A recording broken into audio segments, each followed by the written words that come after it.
Good morning and welcome to today's meeting. I'm Councillor Nick Allen, Vice Chair of the Elections and Democratic Structures Committee. Before we start the formal business on the agenda, I would like to welcome Councillors Rob Reid as new members of the committee following their appointment at Council held on the 18th of January 2024. Before we commence, I would like to outline the domestic arrangements for the meeting. We are not expecting a fire practice today. If the alarm sounds, please leave the building by way of the fire exit through the doors at the rear of the chamber. When you have left the chamber, proceed down the stairway and exit through the emergency exit on the ground floor. If there is anybody with mobility issues, please wait in the refuge area at the top of the stairs where the emergency evacuation lift is located, and use the intercom situated to the left side of the lift doors to call for assistance. The designated assembly point is in the public square in front of Cast beyond the fountain. Today's meeting will be audio-visually recorded. By entering the council chamber, you accept that you will be recorded and your images retained and broadcast by the council on its website and on YouTube. If anyone intends to record or film any part of today's meeting, please ensure that this does not disturb the conduct of the meeting and you only focus on recording those people participating. I'll now refer to the agenda pack. Agenda item 1, apologies. Apologies have been received from Julie Grace and Councillor Thomas Noon. Are there any other apologies? No. Item 2 is to consider the extent to which press and public are to be excluded, and there are no exempt items on today's agenda. 3. Declarations of interest, if any. Does anyone wish to declare an interest in any item of business on today's agenda? If so, a form will need to be completed following the meeting. Please contact Amber, who can assist you with the process. Item 4, minutes of the meeting held on the 21st of November 2023. That's page 1 of the agenda pack. Can we accept these as a true and accurate record? Yep. Thank you. Item 5 is the annual canvass update. And this will be introduced by Trina Barber. Over to you, Trina. Thanks, Chair. So our first item is an update from the annual canvass that took place last year between July... Sorry, Chair, it's not coming through the mic. Can you hear me? Is that better? That's much better. Sorry. So annual canvass which took place between July and December last year. As we've got some new members, I am just going to go through what the annual canvass is a little bit and the different stages. So we start with different routes for the canvass, Route 1, Route 2 and Route 3. Route 1 is a matched route, so the government does a download at the beginning of the canvass. It's a national database, and anybody that matches on the national database doesn't have to respond to us. We still write to them and tell them the information we have on the register. This is what we believe is correct for your property. And then if there are no changes, they aren't required to respond. Route 2 are the unmatched properties. This could be one person in the property doesn't match, everyone in the property doesn't match, or nobody is registered at that property. And these Route 2 properties do require a response. Route 3 are generally the care homes, and we do have quite a close relationship with the care homes due to the number of turnover, people coming, going, and just in there for short periods of time as well for rehabilitation. So the Route 1s, the national data matching process, it must take place between the 1st of June and the 31st of August. And we carried ours out on the 26th of June last year. At that time, there was 225,282 registered electors and 146,455 properties in Doncaster. 85.67% of electors and 111,000 properties, so just over 75%, successfully matched at that Route 1 stage that didn't require us to get a response from. We did some further data mining within the team as well, and managed to match another 400 properties with council tax, meaning that they didn't need to be moved into that Route 2 section. And then when we moved on to Route 2 properties, the unmatched properties, these are the ones that did require a response. Now we have to go through 3 stages and contact them 3 ways. So the first stage, we sent letters and emails out to them. So 33,357 properties. And we received just over 7,000 responses. So 21% of those properties responded to that first stage. We sent some further letters, emails, and we did a little bit of telephone canvassing for our stage 2. And there was just over 26,000 properties. And we received a further 4,404 responses, so a further 16% at that stage. This left just under 22,000 properties that required our foot canvas to go out door knocking. So this would be our stage 3 and the third attempt of contacting those people. So our teams went out over October, November, went door knocking, tried to obtain a response from those properties, and we managed to get a further 7,334 responses back, which was a mixture of electoral services data mining through all the possible data that we have in the council and all the door knockers going out knocking on those properties. So overall, for all 3 stages for the Route 2, we had a response of 18,770, so 56% for that small Route 2 stage. And the care homes for Route 3, we obtained a response from every care home. We had a couple of updates. We do contact them at the beginning, but we tend to wait until the end of the canvass because they do have changes throughout August to the end of November. But we did get 100% response rate and completed those. So I've just given you a breakdown to see how that looked over the last few years. It's pretty much similar to what we did the year before in 2023. Sorry, I've put 24 on there, but it was actually the canvas for 23. So 23 and 22 are pretty much the same, both at 90% response rate. We did receive more responses for last year, but we do have more properties now. So that's why the percentage is the same at a 90% response. It is pretty similar to the rest of South Yorkshire, a little bit wider at West Yorkshire. The most that anybody usually gets back is about 94%, a lot in the 80s. So we are on average a response rate against other authorities, and it's pretty steady at around that 90% mark now. We are continuing to contact people from the canvas. As you'll know, we've got names of people, addresses of people, but no national insurance number or date of birth for some people, and that's the requirement to get them on the register. So we are still doing some work on trying to get that information and kind of mopping up where we've not got responses. So at the time that we published our register on the 1st of December, we had 219,250 electors and 56,228 postal voters. Now, we've been sending ITRs since the end of the canvass, and we have been emailing, trying to encourage people to respond and add their names and address to the register. So we contacted a further 14,511 people after the canvass, and we received 8,595 online registrations, 1,137 paper form registrations, and 84 registrations by telephone. Now, these are a mixture of people that have moved, so they're not all brand new people added to the register. It's just where we've been notified of different changes.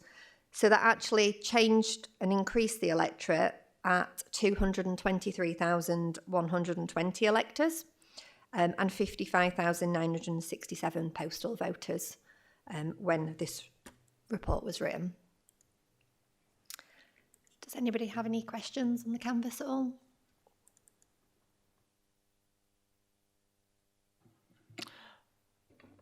Councillor Pearson. Are we working? Yeah?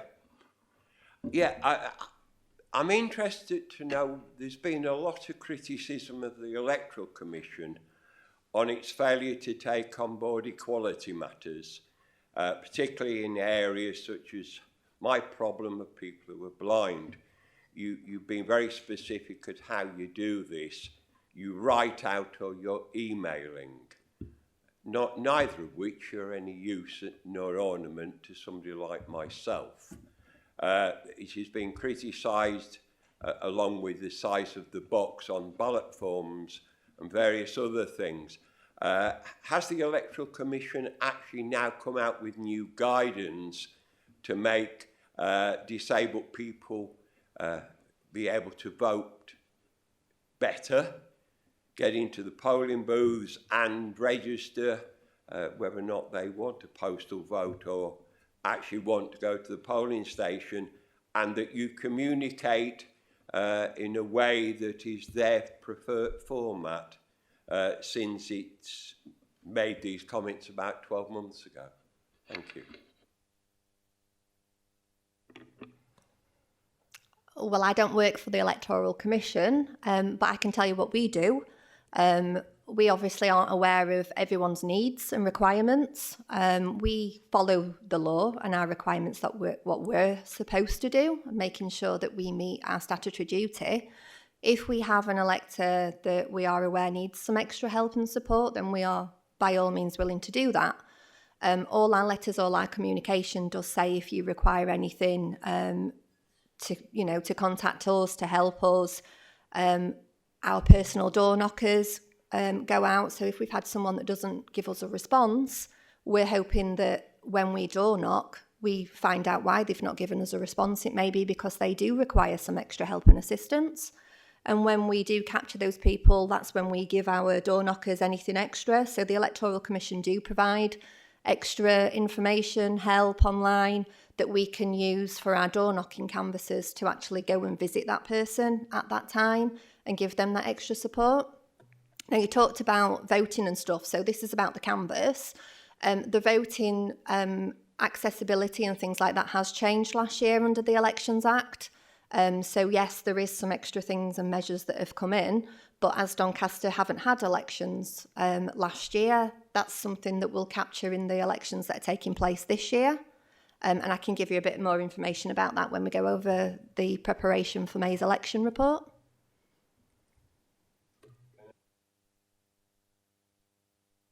You may.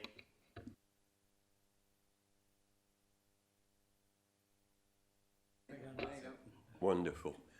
Yeah, yes, I accept what you've just said, but again, you've made it's on the letter, and I'm trying to get the concept that the letter is only useful for people who can read it or see it, and therefore, what are we doing about going on to talking newspapers, using alternative formats? You've mentioned obeying the law. The law actually requires that you take positive action rather than reactive action under both the DDA and the Equalities Act 2010. So the fact you put something on a letter, it doesn't work for the population. And at a rough estimate at the moment, 20% of the population of the Doncaster catchment are disabled. So on a rough count, postal votes and what have you don't quite add up. So I'm trying to explore whether or not you're in talks with social services and clearing the requirements of data protection, communicating in formats that are more sophisticated now, because the whole point of what has been raised is to make sure that disabled people have a voice and are able to access our systems in a more sophisticated way than sending a letter that they can't see. So could that matter be looked at in coming up with the formats that are more accessible to disabled people And as it's 20% of the population, that means 60% of the electorate are affected by disabled matters. Thank you.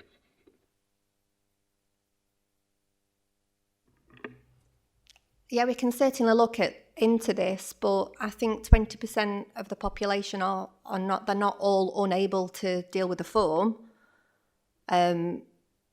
Everybody's requirements are obviously different, so I don't believe that, you know, all of those are unable to deal with a letter or an email. Our communication has to be written in the first instance, communication to that property. And then we take other measures, like I'd mentioned, we'd phone some and we do personal visits. We can explore other ways, and we do have different forms of communication, but we don't know which people require that information without, you know, somehow communicating with them in the first instance. But it's something we can look at for our canvas next year in different ways of communicating. Point of information, Chair, this council holds that information, so does the DWP. That's why I suggest that you talk to somebody within data protection, because you can access everything, as it's a mandatory requirement of the government to have a record of every blind person, every deaf person, and people with special mobility needs for the disabled registers, something this authority has to comply with.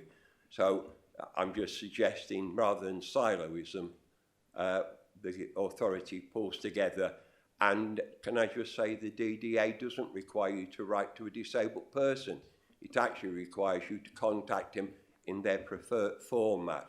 So if there's a discrepancy in your legislation to the DDA, that also needs to be raised to make sure it actually complies with the DDA now, that no, you don't need to write to, in fact, it's an insult to write to somebody like me. You should contact me in my preferred format.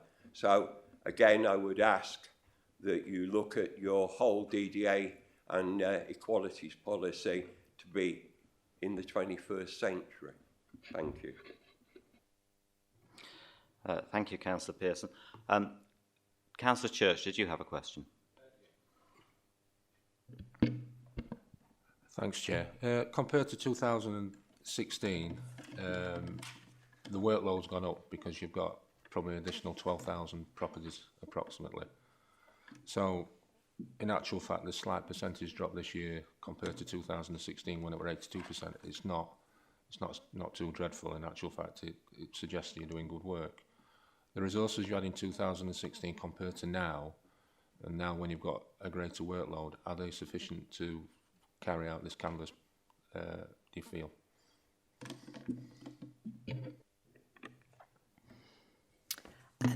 Since 2016, the canvas has changed. So before, we were required to get a response from every property, regardless.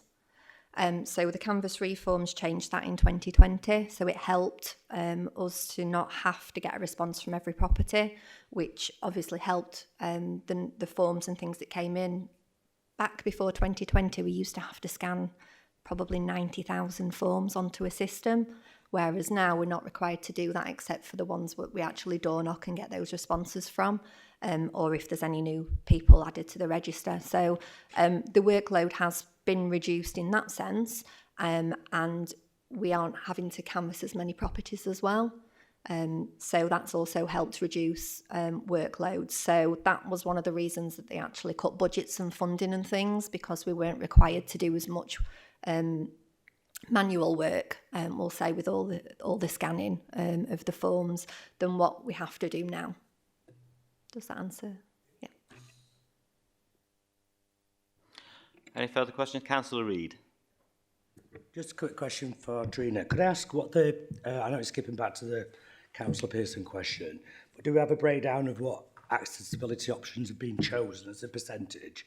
So do you have a breakdown of electors that have chosen an accessibility option that's not letter? No, because none of our systems or forms require us to capture that information to register a person. Any further questions? No, I have one. It's just on the back of Councillor Pearson's remarks after his supplementary question. To what extent can you share information in that way? Is there no restriction on that sharing that information? Can it be used for those purposes as Councillor Pearson described them? So if you were to review certain policies, would it effectively change anything? Our information we're not allowed to share, it's for registration purposes only, but we are able to request information from other departments.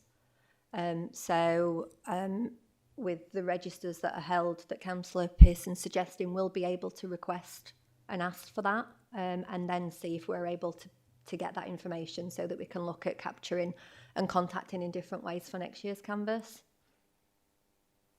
No, that's very helpful. I've just wondered, when you gain that information, is there no restriction on it? You can just use it for those purposes. There's no restriction at all. Yeah, we're allowed to have any information that the council holds, so we will be able to get that and use that. As we are saying that it's a way to communicate to someone, I'm hoping that we don't come up with any barriers, but until we request that information and see what's held.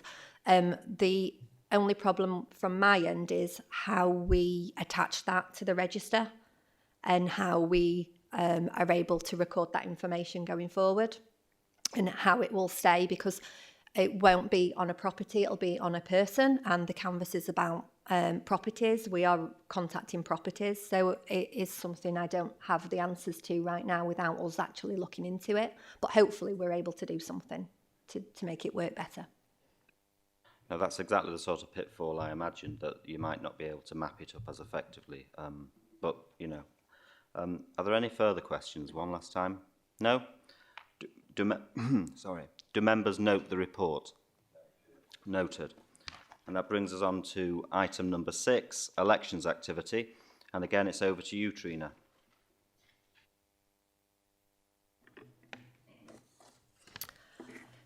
So this is an update for May's elections.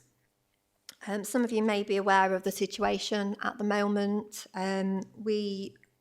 We're due to have a Police and Crime Commissioner election in May, and there has been an order that moves the powers across to the South Yorkshire Combined Authority Mayor. So what's happening at the moment is the order went through in the beginning of February, and it is yet to go through debate with Parliament and to be agreed. So we are kind of up in the middle of, we are unsure which election we're going to have on the 2nd of May at the moment. We're looking and we think we were going to be having a combined authority mayor, and that's how we've been working and what we've been doing and recruiting and sorting our register out as. But we are still keeping it in the back of our minds that we could have a Police and Crime Commissioner election. So we are still proofing ballot papers, proofing postal votes and doing all that work. So effectively running 2 elections at the moment, just in case it happens as a contingency. So it won't matter too much to the work we're carrying out. Either election, it's the same franchise, it's going to be the same polling stations, it's the same number of staff. It's obviously just going to be different election, a different authority that's leading. At the moment, South Yorkshire Mayoral Combined Authority will run a combined mayor. If it's the Police and Crime Commissioner, it would be Barnsley that would be the lead authority in South Yorkshire, taking that forward.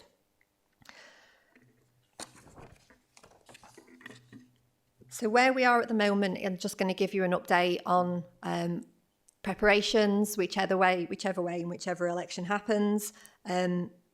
We are running as though we've got a South Yorkshire Mayoral Combined Authority election. Preparations are underway. Martin Swales, their Chief Executive, would be the CARO, that's the Combined Area Returning Officer for the whole of South Yorkshire.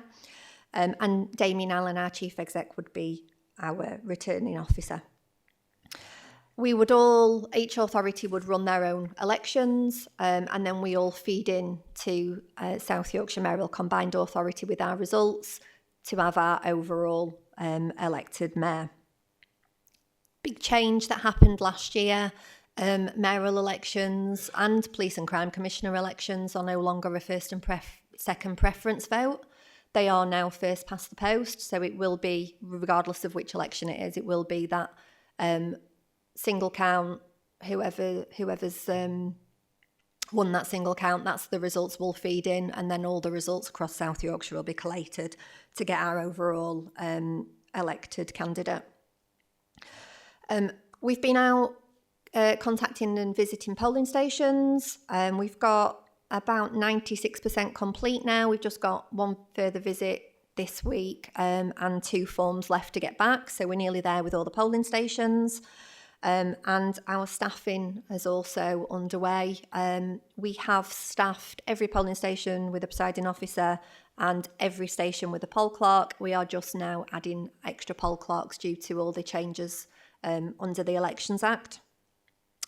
And for those that are new, there are quite a lot of changes that are taking place now. So we'll have electors voting for the first time using voter ID. We'll have electors that'll be coming in, and Councillor Pearson mentioned about accessibility and things. That's a new requirement as well that's coming in. I'll talk a little bit about those under the Elections Act. So there are a lot of changes and a lot of information that our staff are going to need to learn this year for the first time, and it will require extra staff working on stations because of new procedures and forms that they need to complete, new postal vote handling rules, etc. So that's where we are on staffing. We're also, with the changes that are taking place on polling stations, I have given you an update at Appendix A of which polling stations are going to change this year. And I can give you a bit of a talk through some of those. Some of the premises are now under new management. The Conisbrough one, especially because it's portable units. We have tried to find something in Conisbrough. If anybody in those areas is aware of something that we might be able to use that's quite close to the crossroads where the Seafish restaurant is. The reason that we're out of there is because they've now got fixed furniture in the restaurant and we're unable to move it, which wouldn't be accessible for some people to be able to get into the polling station, as we're unable to move chairs and tables.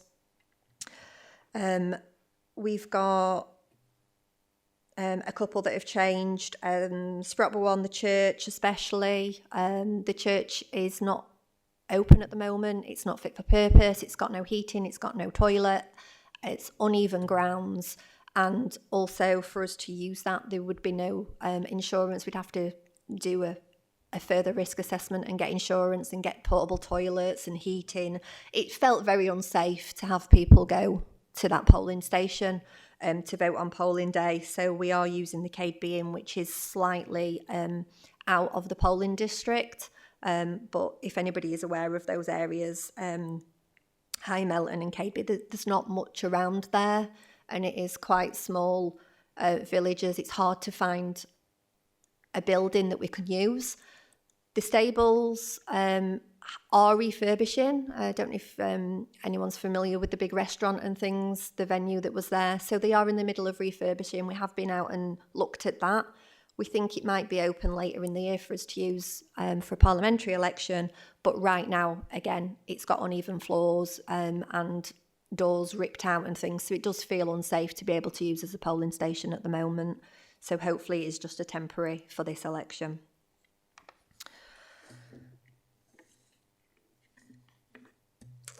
Appendix 2 gives you a timetable for the election. So you can see there postal vote deadlines, registration deadlines, free voter ID deadlines on there.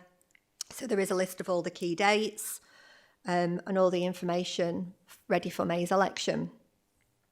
The counting of votes will take place on the Saturday this year to link up with the rest of South Yorkshire. A lot of them do have their local elections taking place as well in May.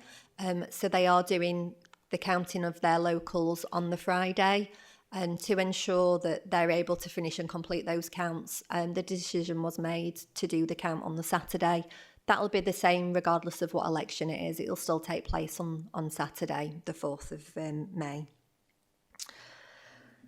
I've just got an update on there as well of a by-election that was actually in the process of, we were waiting for nominations to come in. So it's just a bit of an update further to this report.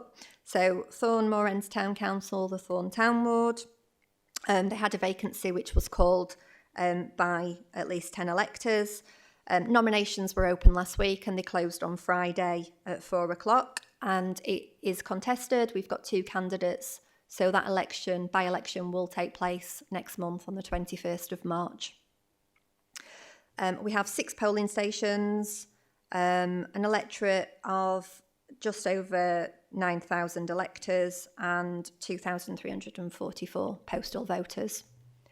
So as well as preparing for May, we are dealing with that by-election as well next month.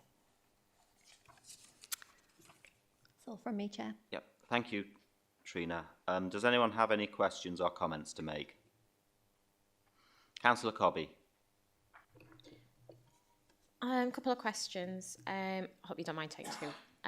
So what is there a cost to potentially, obviously it's going to be one election, but we're preparing like obviously 2 set of documents. What is there a cost to the preparations of having 2, and what is it? And the second question is, obviously we've got photo ID being used across borough in May. How far do you feel prepared in notifying residents and preparing them for the changes? So your first question on cost, at the moment there's not, it's just us or the time really that it's taking us to proof 2 lots of everything. So there's not a cost, nothing's been printed or anything like that. We are hoping to find out before we get to that deadline stage. So I do have regular weekly meetings with our printers and South Yorkshire Mayoral Combined Authorities team. So at the moment, no cost, it's just we are duplicating all the work we do so that we're ready. We're hoping we won't get to a stage where we do have to print and there is a cost, but it would be funded either by SIMCA or the PCC. And your second question I cover in the next report in a lot of detail, so are we all right to wait and we'll go through that? Yeah, that's fine, thank you. Okay. Thank you.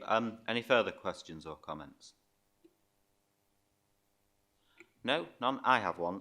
It relates as a judicial review of the order, I believe, ongoing because of an issue that's come out of the West Midlands, because they face a similar situation, and I believe that judicial review that they're not sure when a decision could well be made. Do you think that could have any impact on whether we go for a full-out SIMCA combined PCC mayoral election or otherwise?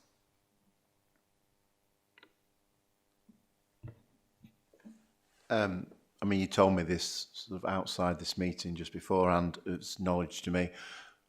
The short answer is we don't know. We'll wait and find out. We're in the lap of others really, but as Trina outlined, we're preparing for either eventuality. We're fortunate that the franchise is the same, the area is the same. So by the time that things need to be printed, we'll know. But it's not helpful, but we'll get there.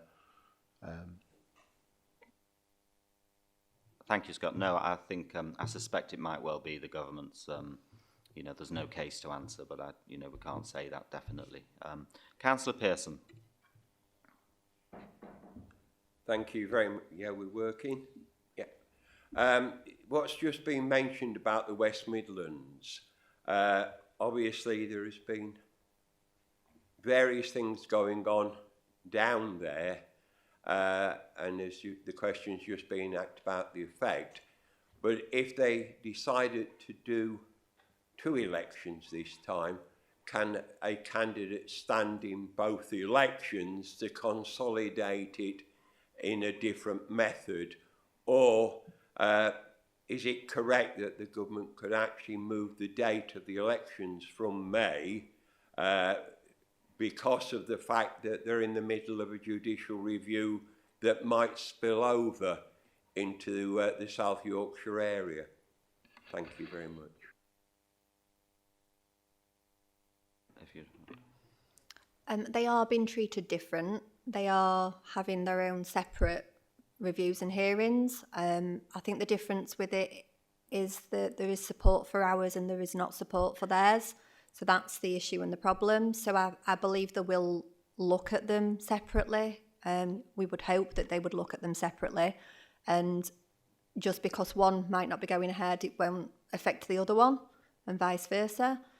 So we're not being told that there's a chance that it'll be delayed or move at the moment, and we are just waiting for that date of when it will actually be debated and go through. So at the moment, we're not being told that there's going to be a delay or anything like that. We are hoping that there's not. We've got until the 26th of March, up until the 26th of March before the notice gets published. So they've got effectively till that date, which isn't helpful because we do need to get our poll cards printed and ready to distribute for that date. That's the date that we do get information out to electors, and we don't want to be delaying anything. So that's what we're told. We're not told that anything else is going to happen other than if it doesn't get agreed, it will be the Police and Crime Commissioner election, and it will be for 4-year term. thank you, Trina. I think the critical date to be aware of is the 12th of March. I think that's one I remember speaking to somebody about for the judicial review. If there's no further questions, are there no further questions? No. I'll move on to agenda item 7, which is the Elections Act 2022 update. And Trina, again, over to you. Thank you, Chair. For new members, we have had in 2022 an Elections Act update. It has changed a lot for running of elections and electoral registration. And it's kind of happened at different stages throughout the period from 2022 onwards. So we have had lots of new things come in, lots of things that may have already happened but haven't affected us yet, and lots of future things that are coming in. So this just is a bit of a standing item report so that I can give you an update on the stages and things that we're doing. One of the big things is due to us not having any elections last May like the rest of the country. The big one for us will be voter ID for the first time this year in May. We carried out 2 by-elections in November where we did have voter ID, and we'll have next month's with voter ID, but that's obviously only capturing a small amount of electors in those areas. This is going to be the first one where the whole of Doncaster are going to be using ID if they want to vote in a polling station. So what we've done this year to look at voter ID and how to get that message across to electors, how to inform people, is we've done a lot of kind of proactive activity, which has actually started. One of the first things that we started to do was send flyers out with our canvas letters last year. So all those in the Route 2 properties, every time we sent a letter to them, we sent a flyer out. Everybody that had a registration letter and they requested it by paper form, we sent one of the flyers out. And that same flyer we are sending out in the council tax bills to every property that has a council tax bill by post. So we've got about 140,000 and they start going out the end of this week.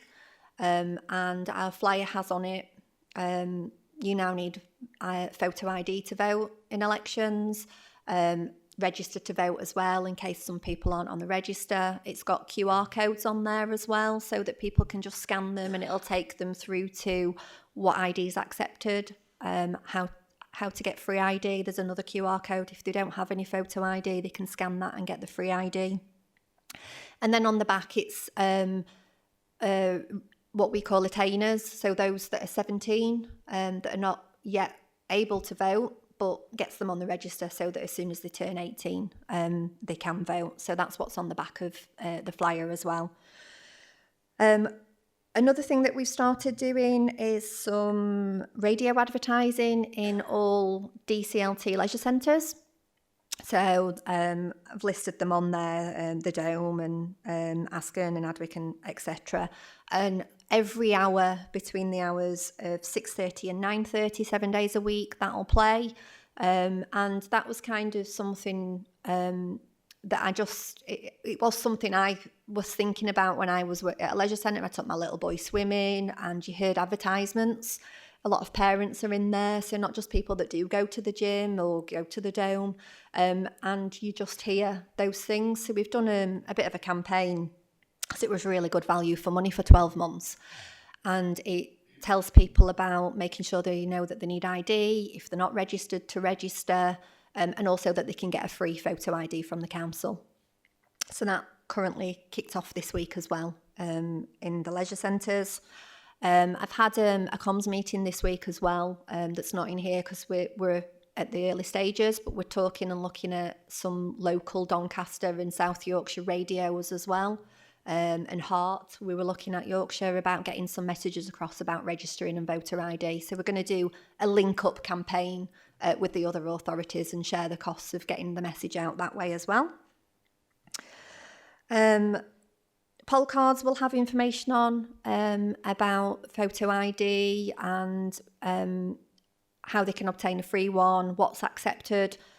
Poll cards will actually be not the form of the small cards anymore. They will be a letter, an A4 letter, and that's because it lists everything on the back of all the ID that's accepted in a polling station, and also the link of how to get that free voter ID, the VAC, if they actually need it, if they've not got any suitable form of ID. It also mentions to them about it can be expired as long as it looks like them, it's still able to be used, and that it doesn't need to be a within date form of photo ID. I've also had a meeting with our comms team to get the message out in newsletters. So they have a newsletter that they send out to all different contacts, and they're sending voter ID information in that and registration information in that. And I've also asked them if they can help with the community groups and hard to reach areas, because they do have some lists of contact for different charities, communities, all different kinds of groups within Doncaster, just to see the lists I've got, see what we've missed, and it'll be an opportunity for us to contact them to say, we've got elections, some people may not be registered, they do need to use voter ID now. Were you holding any events where you wanted someone from the elections team to actually come out and attend your event, help people get on the register? So actually take a laptop with us, get people registered, and also if they need any ID, we can take a photo and request that VAC for them if they haven't got any form of ID, and also talk to them about what's acceptable. So that's where we are at the moment with all the campaigns and what we're running for voter ID. The Electoral Commission have started putting news messages out. So you might have seen on some of the adverts, they're now telling people elections are happening, you do need photo ID to vote, and this is where you can get free ID. The billboards. So they've started to up their campaigning. They've started on radio adverts as well across the country. I have asked them if they're doing anything specifically in our area, and they've said that they'll come back to me and let me know what's happening. As Doncaster and Rotherham both didn't have elections last year, I just asked them if they were doing anything a bit more in our areas than what they are in other areas to try and get that message across. So hopefully they will say that they are, and thanks for raising that, or it was already kind of on the cards, to see what they're doing in our areas. They mentioned about they're going to be putting messages out in the cinema as well, and some online gaming that they did last year that worked well. So that was a lot of the voter ID stuff we're doing. There has been some changes to postal and proxy voting. So the reason I've added this on again as well as last month is because it's just the effects from it are still happening. So from the end of October last year, anyone was able to apply for a postal vote, an absent vote online. So before, everyone had to complete a paper form. you can actually complete one online. It comes back to us, you have to have your national insurance number and date of birth to prove, and you have to sync with the register. So there are some security measures still in place. And the paper forms changed that way as well now. So they've added those security measures on the paper form, which weren't there before. To date, we'd had 112 online applications, 127 new paper form applications with that new information, which all include the new identity checks. And we're continuing to see an increase. We do believe that once information's out about the election, that will probably increase more, and postal votes will likely rise again because they have currently a bit lower than what they were a few years ago. So we expect that to increase again this year. There's changes to the proxy voting limits under this new rule, and basically that is the number of people that someone can be a proxy for. So that has changed as well since the 31st of October. So as our first polls for everybody are in May, I think that will be something that won't affect people until this election. We also have contacted people that have proxies set up. So anyone that has a long-standing proxy, we've had to get in touch with them and let them know about those changes, which we've now done.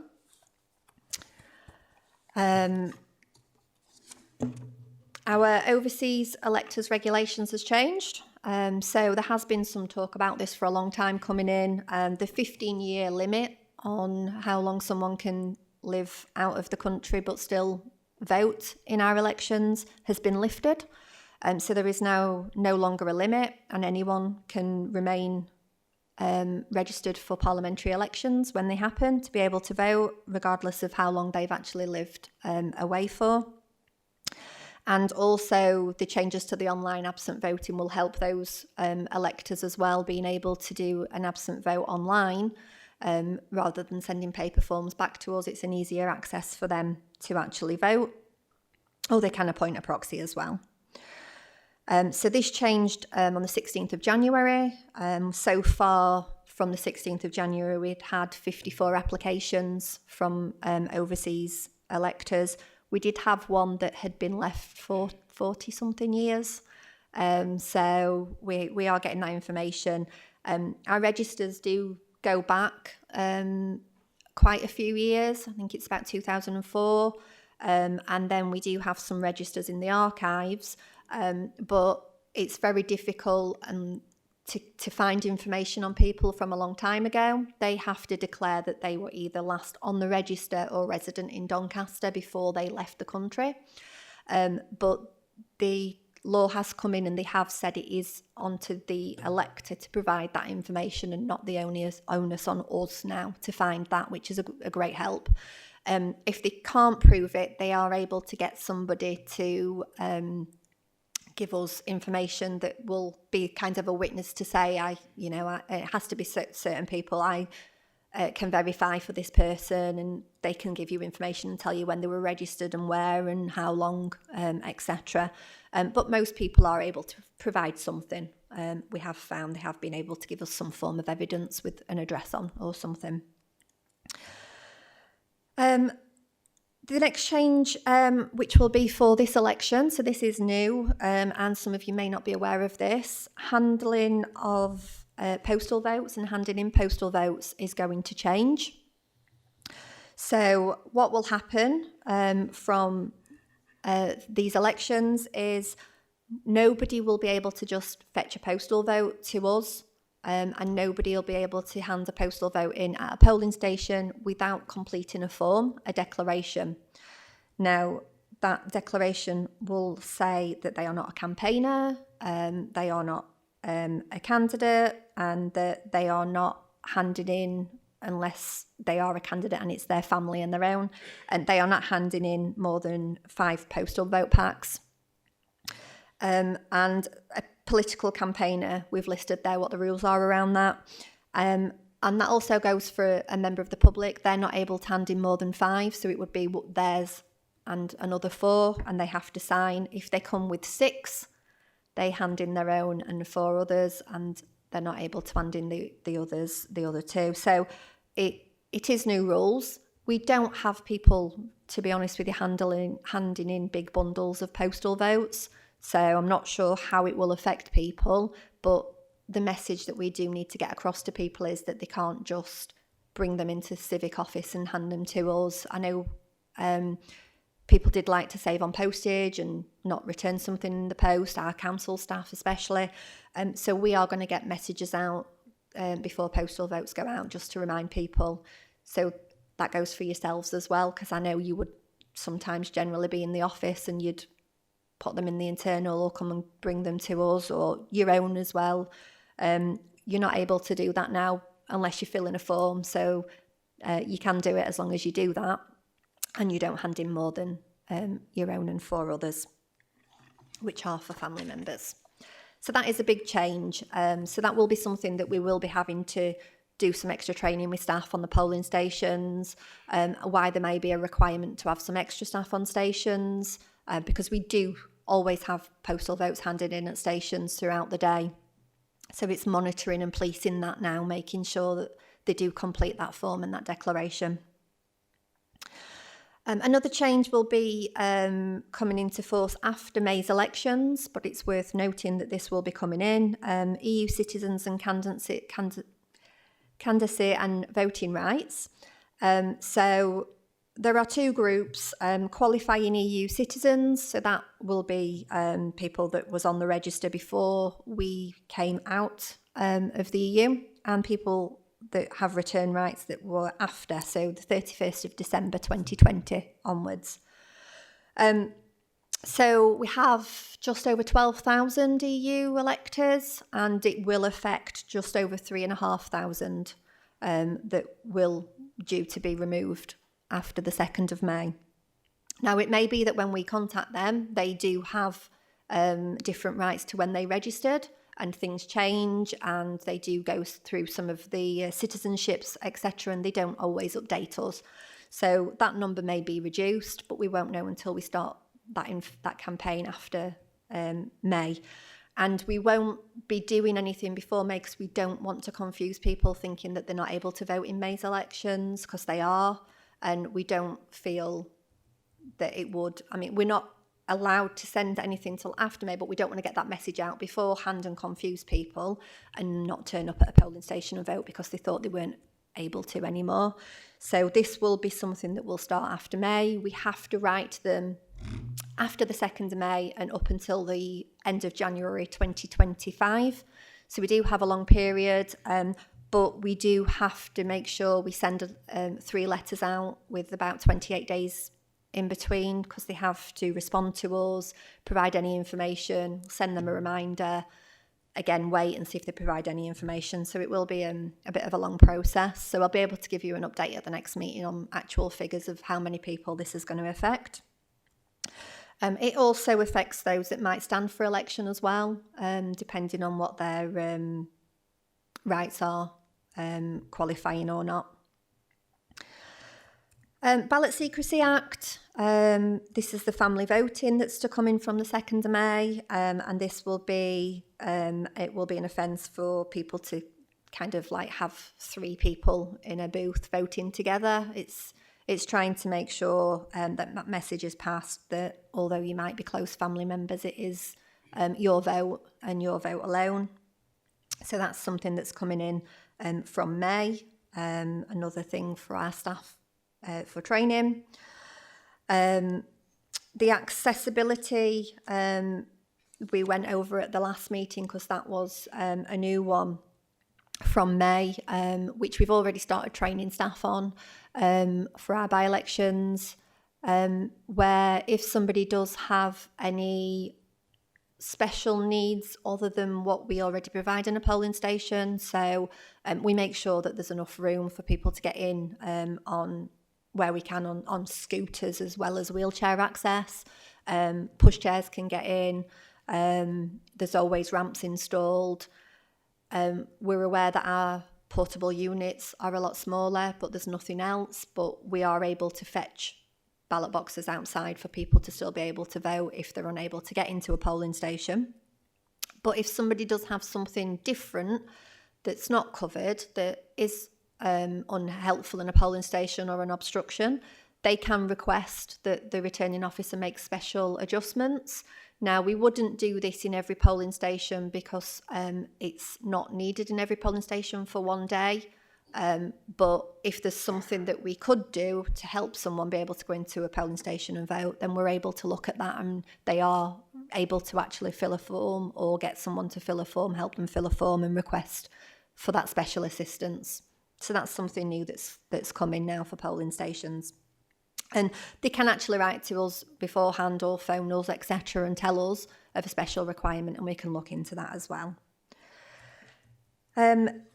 Imprints is something that came in November. So imprints on social media campaigning. So from the 1st of November, digital imprints, so social media and any posters that's put on social media, any campaigning on social media now will need to have, like when you do leaflets and you've got your printer and who it's been published by. So there's different rules that have come in about campaigning on social media now to make sure that you include that information. And the Electoral Commission have given some examples as well. So this will be something when we come to our local elections that we'll give more information out at the time to make sure that the guidance is followed with it being new. And then there are later changes in the year that we've also got coming up. But at the moment, these are the ones that are now or have just happened that will change ready for May's elections.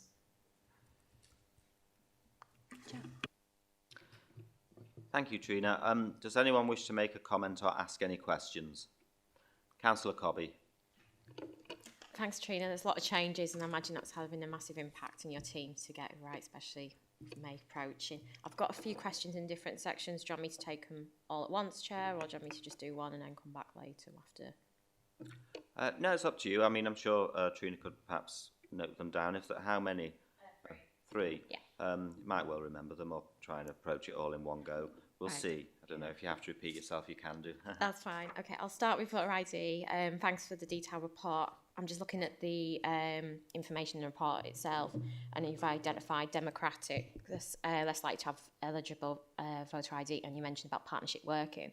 Are you able to give us a bit more information, particularly those societies where, obviously, we talked about partial sighted or sort of community groups? How are you engaging with them? Have we got dates? Is there anything that you're missing in those groups, in that engagement? Is there anything that we can do as councillors to help support, try and get yourselves into those groups to have those meetings? Because obviously, as we've talked about in earlier in discussion with Councillor Pearson, and we've got groups that aren't able to read as well, so we're making sure that we're getting in there to support them with the upcoming changes. My next question is around the postal vote. You mentioned about the changes that they're having. If you want to hand in your postal vote in the day, you have to fill out a form. How are those going to be, that information changes, how is that going to be shared with those with postal voters? Is there going to be a separate leaflet to let them know if you decide? Because I know a lot of people who are postal voters sometimes forget and leave it on the day to put it in. Obviously, it's not a simple, quick process, particularly if you're going to do it on the way to work. You're going to have to build time to do on a form. So how's that kind of information going to be shared? And finally, let me find the next question. Sorry, I've written them in different ways. Yes, you mentioned about family voting as well. Again, sort of a quality question as well. So those who might need somebody to accompany them to read them again, thinking about those who, blind and also partially sighted, and those with learning disabilities. Are they able to have somebody accompany them? Is there additional paperwork, and how are you going to let those groups know if there is? Okay. So contact. This is something that we're just on the process with. So I've had a meeting this week with communications and their links. So the plan is to get something out to councillors as well to see if they know of any community groups. Just as many groups as possible. So we will be looking to see where there's active groups. I just don't want to be trying to search for them and missing some and feel like we haven't deliberately missed anyone, and we're desperate not to miss anyone. So we will be sending information out asking if anyone's aware of any groups. We're going to go through the comms contacts at the first stage, and then we're going to look at what other community groups and contacts there are in the council. So we will contact all councillors as well to say, are they aware of anything in their wards where there's anything, or is anybody aware of anything? So Councillor Pearson is definitely going to be one on my list to contact with some of his contacts of how we might be able to come out and help people in areas about voter ID, about registering, about filling any forms in, such as a postal vote as well, and getting the message across. And also different groups that might have any language problems as well. So we do have access to forms in different languages and different formats. So hopefully these groups, they can tell us, you know, well, we do have people that are unable to speak or read in English. So this is their nationality and this is what they can read. So we can take that information with us and be prepared. But at the moment, we don't know where these groups are. So we are doing a bit of campaigns. It's pretty new, kind of like this week with our comms team on how they contact those people now. So we will be doing a lot of that. Postal votes and the changes. So the legal requirement on the postal vote statements that go out now tell people about the changes. What we're doing is we are putting an insert within the postal vote packs. On one side, it gives some pictures about how you actually do and complete a postal vote. And on the other side, it'll say about you can hand it in at the civic office to a authorised person. And also you can hand it in at the polling station. Now, when they arrive at a polling station, it is an A4 form. They have to just put their name and address on it and sign it to declare that they aren't a candidate. And if they are a candidate, they're only handing in their own and family members and that they're not handing in other people's. So it's not a lot of information, but it isn't just a hand across. So it will be big changes for some people. The alternative is, are you going to pass a post box? Go and pop it in a post box if you don't want to fill a form in. So they will still be able to do that on polling day. There will be sweeps on polling day like normal. So they can do that. But if they want to make sure and it is late, it's best to just quickly fill that form in. Was there any more? Yeah, sorry, one more. It was regards to the family voting. So the polling station staff, what they'll do regarding family voting is if they do see a lot of people huddled, they will just remind them it does need to be one person. Are you struggling with anything? Is there anything we can help with? If someone's coming in, generally, people do come in to help assist people, and they've always been able to do that, and they can still continue to do that. That's not an issue. It's just going to be a matter for staff to see if they can identify if there is any of that going off. I don't believe we have a lot of that in Doncaster. I do believe it's for some other areas. But our staff will ask people when they arrive, you know, if someone's asking for a vote and the other person isn't, then they will maybe just say, oh, you know, are you voting and what are you here for, kind of thing. Ballot papers will be handed across individually, and if someone's just stood there waiting for that other person, then our staff will ask questions. Are you all right? Do you need any help? So they'll still do the normal stuff just to try and identify if it is kind of a bit of any pressure or anything on someone voting. But yeah, they can still assist us as always. Please. I think there's a real team effort in terms of getting the message out about voter ID, particularly because it's the first major election in this borough. And that includes yourselves, because you will be you'll probably be putting lots and lots of leaflets through doors. You know, a little paragraphs, don't forget your ID would be helpful if you were going to do that. And obviously the conversations that you have as well with potential electors, because it's in everyone's interest to get the vote out, really, to get turnout as high as it can. So it's not just us, but obviously we've sort of talked about lots of things that we're doing within the resources we've got, and there is a national campaign as well. And I think Councillor Pearson sort of remarked that talking books is a good way of getting to reach the partially sighted community. So I think that seems definitely something that we can contact, because that's sort of akin to the DCLT thing that we're doing. So I think we can do that, and I guess that's relatively economic to do. So we can reach out to them. I presume we can find their contact details through the website. Otherwise, I'm sure Councillor Pearson's got a contact. But Councillor Pearson, do you want to comment on that or ask a separate question? I want to comment on that and separate question. Okay, I'll take your comment. Yeah, I'll take your comment, but then I want to go to someone else for the question because various people have put the... Yep. Councillor Pearson. Thank you.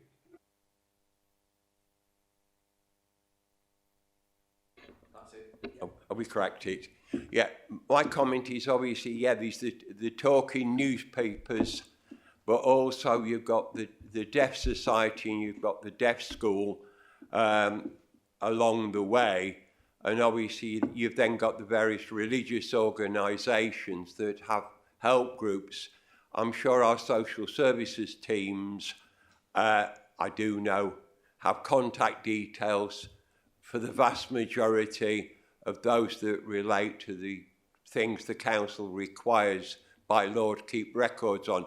So again, can I suggest we have special sensory teams that they be your first port of call for about 7,000 or 8,000 contact details? Yep, definitely. We'll be in touch and with our social services as well and council-wide. So we've just started with our comms, so we'll be picking up with other departments what contacts they've got that we've missed through comms. But yeah, we'll definitely make sure that they're included. Thank you, Trina. Any further questions from the committee? Councillor Church. I'm just thinking of one section of the community who might be the people who work with the homeless as well, because they often get left behind and they struggle with ID and stuff like that. And just a bit of a comment, and you might be able to give me a bit of an answer as well, with the overseas regulations. As I remember, the initial uptake in voter ID in Doncaster was quite low. It wasn't particularly high, was it about 40 or something like that? And some of them weren't genuine applications. Whereas with the overseas application, we've got 54 in less than a month. I think the overseas expats have been, I think they've been bombarded more than perhaps other sections in the UK.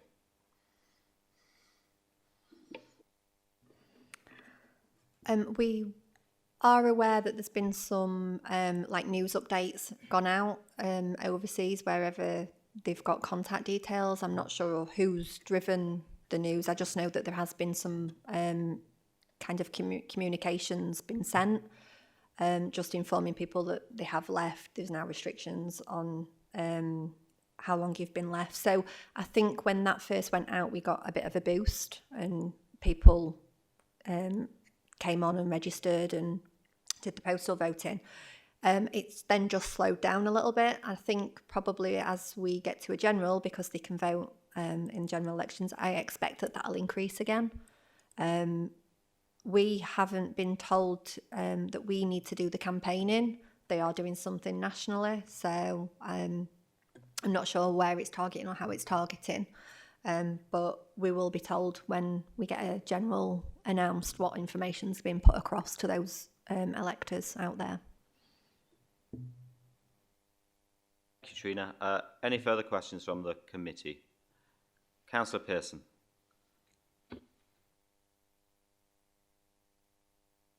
Again, fantastic. Yeah, just a couple of questions in relation to your accessibility, particularly to the portable units. As I'm sure you're aware, a number of people now use mobility scooters that are actually not DDA compliant. And there's been some changes in the 61 Act about the use and weight of wheelchairs and whether or not they are road-only chairs. Have you assessed all of the properties to make sure the ramps and what have you now relate to the new weight restrictions? And also, do your staff understand the difference between a mobility scooter and a powered wheelchair, and the accessibility even into a building. Although you don't want to be causing offence, you don't want somebody coming in what is classed as a road vehicle into one of those little small sort of temporary voting things. So I appreciate and applaud your accessibility comments, but I'm just asking, are people actually aware what that actually means? And if so, are you making available parking bays for those wheelchairs that cannot go into a building that are secure for people to be able to leave their chairs? Was my one question. And my other question relates to the voter ID situation. I'm led to understand that they're not tactile. So somebody who has a vision problem, how do they identify that it is a voter ID and which way round it should be to show people so it doesn't cause embarrassment when it's been proffered to the staff?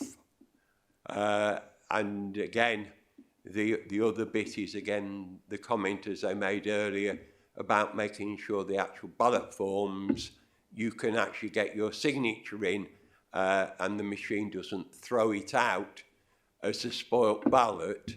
Has the readers been adapted now so you can put your signature on it and go outside the box? Or is that still going to be an issue at the count?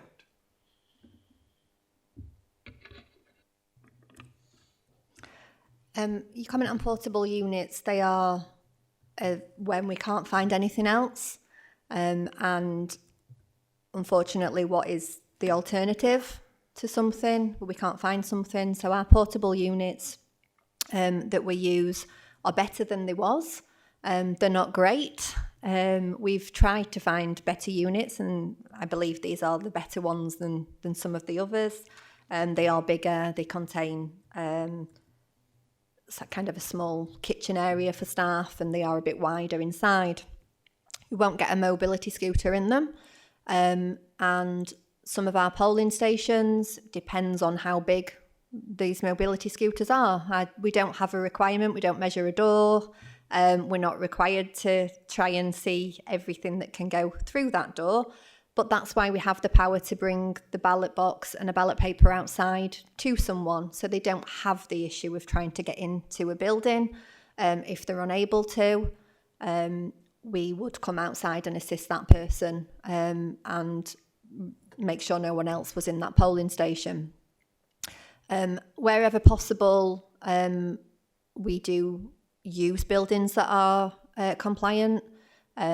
Most of them don't have ramps, but when we check them, if we believe that some of them have got a lip or something, then we build a temporary ramp on those. And our Northbridge team do that. They are aware of what we expect. They know that they need to be wide. They know that they need to be safe and secure for voters and for people with wheelchairs, scooters, etc. In relation to voting and the box, are you talking about postal voting, signing a postal vote and the signature? What we do is, because that's a manual scan image onto our system, if somebody hasn't signed in the box, we cut that signature into our system. So we do that direct ourselves to make sure that that signature can still be used. If it's on a line where it's cut through and we're unable to get a good capture or a picture, we would try and request for a better signature or ask if someone needed help to get that signature. But yes, if it is out of the box, we accept it. When that postal vote comes back to us signed, it would effectively be scanned and be flagged to tell us that it's not right. So we'd do that manual check and we could see if it was somewhere else on that form, and we'd look at it and do it manually and accept it that way. So yeah, it wouldn't be rejected for that. Thank you. Any further questions from the committee? No? Councillor Nevitt, I saw you indicate. Thank you, Chair. With all these admin tasks and extra checks that need to be done for the voters, are you expecting extra queues, and how are you going to manage those queues? Because there will be some people who will get frustrated at being in a queue and walk off. And also, if there is a queue at 10 o'clock at night, will you extend the opening hours of that particular venue until that queue has gone? Thank you, Chair. So we're having some extra staff on our busier stations that can help out, such as the postal vote handling forms, etc. So it's easy to spot someone with postals rather than if someone's in a queue to vote. So we'll have extra staff to pick those people out so that they're not standing to wait to get to the front of the queue that's for voting. So we're hoping that'll reduce time that someone's stood around waiting. In relation to queues, the training and the requirement and the law has always been, and this is what we've done for every station regardless before these acts came in, is if somebody was at that station and in that queue at 10 o'clock, they get to vote. If someone arrives a second after 10, they don't get to vote in that station. And we have queue tickets. And the way it works is whoever's in that queue at 10 is issued with a queue ticket. And then when they get to the front, they have to hand that queue ticket to the presiding officer to get their ballot paper. So if anybody comes later on after 10, they're not issued with a ticket because the polling station was closed at 10 o'clock, but we don't turn people out when they were already in that queue at 10 before it closed. Scott, do you want to come in? Yeah, we've been issuing guidance on queues since the general election of, I'm starting to lose track of time, but the one in which the Conservative and the Liberal Democrats formed a coalition, because that was a big issue, you'll remember, I say locally, a few miles up the road. And guidance was issued by the Electoral Commission from then on about how you deal with queues at 10 o'clock, because there was a massive issue in that city with people apparently coming several times. They were seeing queues, they were coming back, they eventually came back at 9 o'clock and the queues weren't dealt with. And also our polling staff are very much told how to deal with that, and also told that we want to know if there are queues throughout the day, because if we know, we can do something about it. Because one of the lessons learned from that place was that they knew it was an issue and they'd not seemingly dealt with it.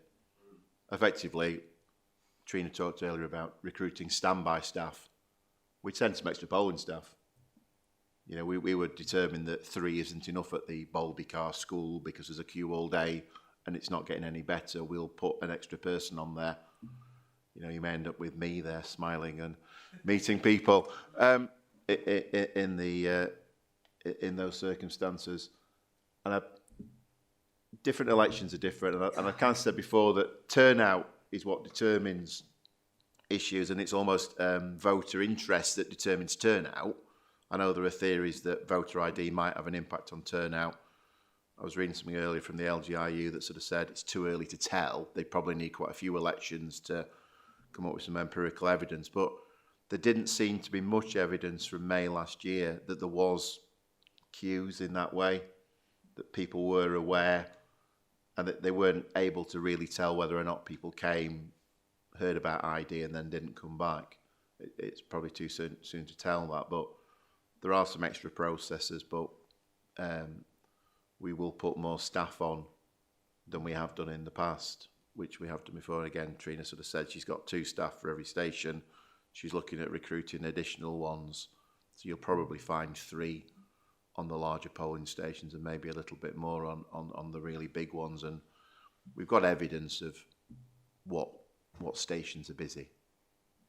There are some stations where you know you're going to get a couple of 100 people during the day. There are some stations where you know you're going to get a couple of 1,000 people during the day. Never get that, apparently.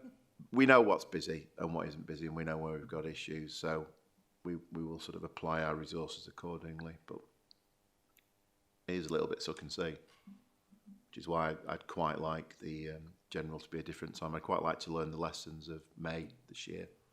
You know, it's a very important election in its own right, but it'd be good to have a bit of a dry run of some of these processes and see what we'll see later on, because I suspect the general turnout will be, well, general election turns out so higher. So, Thank you. Does that answer your question, David? It does. Right. Do members note the report? Noted. That concludes the business at today's meeting. I would like to thank you all for your attendance, and I declare the meeting now closed.